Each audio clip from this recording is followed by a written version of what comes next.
Assalamualaikum warahmatullahi wabarakatuh. Hamdan wa syukran lillah. Salatan wa salaman ala rasulillah. Wa ala alihi wa sahbihi wa mawalah. La khawla wa la quwwata illa billah amma ba'du. Alhamdulillah, segala puji hanyalah milik Allah Subhanahu wa taala yang telah memberikan nikmat kepada kita, bisa hidup dengan bahagia, bisa semangat dalam belajar, dan selalu dimudahkan oleh Allah dalam segala urusan. Allah adalah Maha memudahkan dan tidak mempersulit, termasuk di dalam perintah-perintahnya kepada kita semuanya. Shalawat beserta salam semoga senantiasa tetap terlimpahkan kepada junjungan kita Nabi besar Muhammad SAW, kepada keluarganya, kepada para sahabatnya, kepada para penolong-penolongnya, kepada para umatnya, dan semoga kita eh, diberikan kekuatan oleh Allah Subhanahu wa taala untuk menjalankan syariat-syariatnya, salah satunya dan terutama adalah sholat, baik ketika kita di rumah, ketika kita di tempat kerja, maupun kita dalam keadaan safar atau sedang bepergian. Pada kesempatan ini kita akan bahas satu tema, yaitu sholat saat kita bepergian. Ada dua kemurahan yang Allah berikan kepada kita, yaitu sholat qashar, sholat jamak, dan bahkan ada tiga nih, sholat jamak qashar. Nah, rekan-rekan yang saya muliakan, apa sholat qashar itu? Sholat qashar itu adalah meringkas sholat ya. Jadi seperti zuhur itu kan 4 rakaat, itu bisa diringkas hanya dilakukan 2 rakaat saja ketika kita melakukan perjalanan. Tapi ada syarat-syaratnya ya, tidak semata-mata melakukan perjalanan, tidak semata-mata melakukan safar terus mendapat keringanan ini. Syaratnya paling tidak ada 5. Yang pertama adalah perjalanannya bukan untuk maksiat. Jadi perjalanan kita itu bukan untuk maksiat.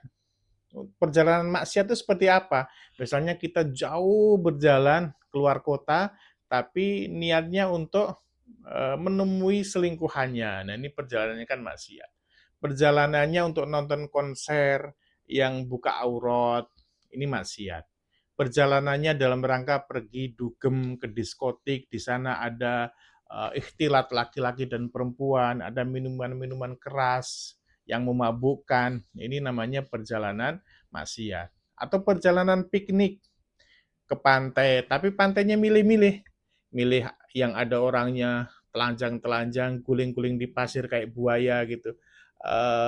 Ini juga perjalanan maksiat walaupun piknik. Makanya kalau kita piknik, pilih pantainya yang tidak ada guling-gulingnya kayak gitu. Atau misalnya perjalanannya dalam rangka bisnis yang menipu gitu. Dalam perjalanannya berniat akan merugikan orang lain, akan menzalimi orang lain, ini namanya perjalanan dalam maksiat. Dan perjalanan menuju ke kemaksiatan ini tidak ada keringanan untuk mengqashar sholat. Kemudian syarat yang kedua adalah jaraknya jauh. Jadi kurang lebihnya itu 80 km. Itu baru boleh diqashar. Yang selanjutnya adalah yang diqashar itu yang 4 rakaat. Duhur, asar, isya, itu boleh yang 4 rakaat. Selain itu nggak boleh. Maghrib kan 3 rakaat. Kemudian kita dijadikan 2 itu nggak boleh.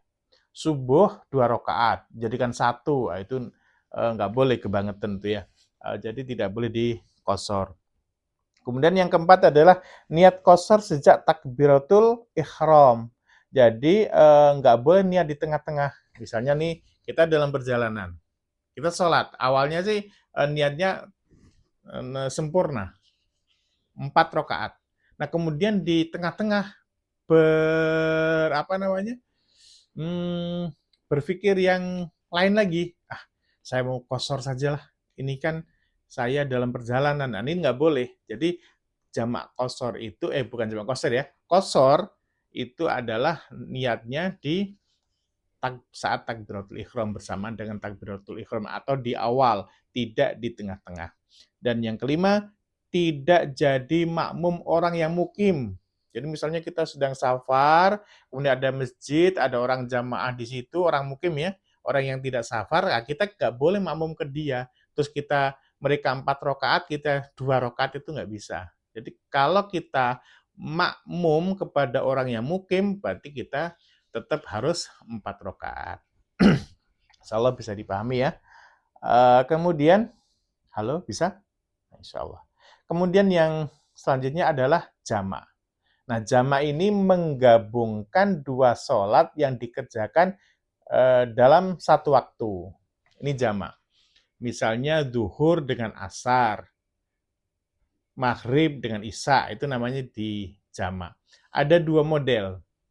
Yang pertama adalah jamak takdim, kemudian yang kedua jamak takhir. Jamak takdim itu 2 sholat dikerjakan pada sholat yang pertama, misalnya zuhur dengan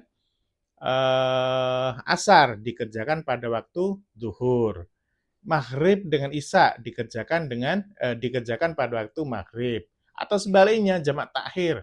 Jamak takhir berarti zuhur dengan asar dikerjakan pada waktu asar. Ini juga diperbolehkan saat kita melakukan safar.